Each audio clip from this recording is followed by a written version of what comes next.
Donc la communauté congolaise est réunie ce jour pour manifester sa désapprobation vis-à-vis des événements sanglants qui ont secoué la capitale congolaise. À Kinshasa, au XXIe siècle, la liberté d'expression n'est toujours pas un droit acquis.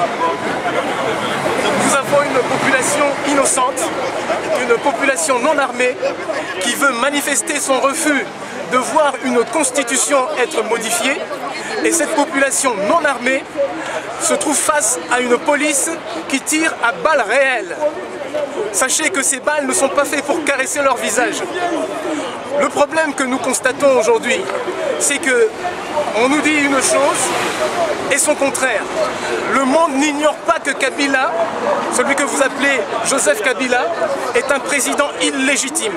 Le monde n'ignore pas que Kabila n'a jamais gagné d'élection au Congo.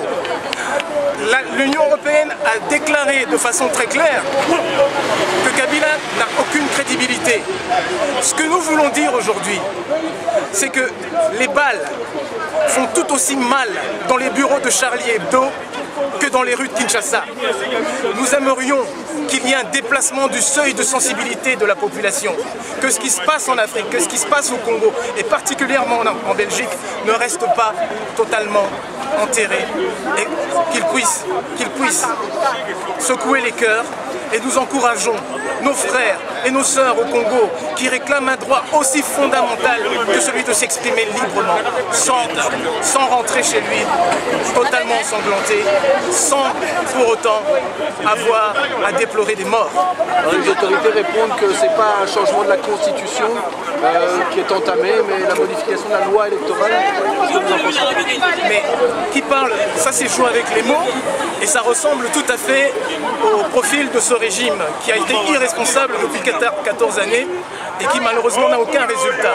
Ce que nous savons, c'est que le recensement qu'ils veulent mettre en place, c'est un recensement qui peut d'abord être très dangereux dans le sens où il va légitimer des personnes dans l'Est dont nous ne connaissons pas l'origine, mais nous ne connaissons pas non plus à quel moment ce recensement va prendre fin. Ça nous rappelle de façon tout à fait malheureuse la période transitoire que de M. Mobutu qui s'est éternisée sur plus de 6 années. Donc ce genre de manœuvre dilatoire, nous en avons l'habitude. M. Kabila est au terme de son mandat, il doit partir calmement et avec dignité. L'histoire doit retenir quelque chose de ce monsieur.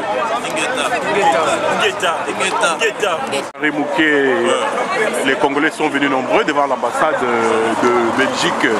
Et vous, personnellement, qu'est-ce qui vous a motivé? Quoique, généralement, pour ceux qui sont du Congo, vous êtes toujours là.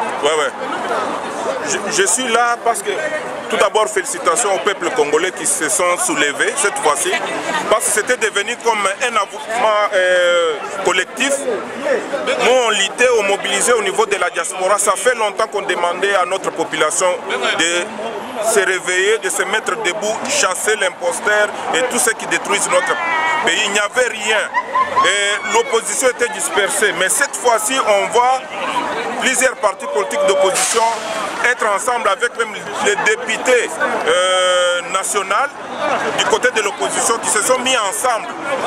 Voilà les résultats. Donc pour moi, nous devrons continuer dans ce sens ici, dans ce sens-là, même au niveau de la diaspora, être unis et parler comme un seul homme pour mobiliser notre peuple et soutenir ceux qui sont là sur place. Il faut que la diaspora puisse faire aussi son travail ici. Donc, pas seulement faire des discours, envoyer quelque chose pour ceux qui sont blessés, parce que c'est toujours le rôle de la diaspora d'envoyer toujours l'argent là-bas pour nourrir nos familles. Si on peut aussi le faire pour ceux qui sont blessés, ça sera une bonne chose.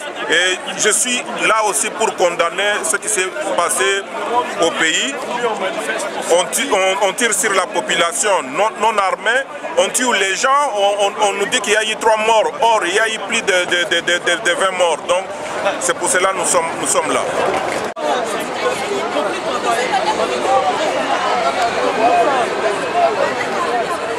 Bien. Nous avons initié une plainte contre Monsieur Joseph Kabila Kabange, Hippolyte Kanambe de son vrai nom. En outre, nous venons d'initier la même plainte contre le général Kanyama, le général Bisengimana de la police. Et demain, nous allons descendre à la Cour pénale internationale, déposer cette plainte auprès de la procureure de la Cour pénale internationale, Madame Fatou Bensouda. Par ailleurs, une autre plainte sera déposée ici à Bruxelles, en vertu de la compétence universelle qu'a la Belgique. C'est ce que nous allons faire pour que ces gens ne se sentent pas impunis et pour qu'ils ne restent pas impunis à jamais. Merci.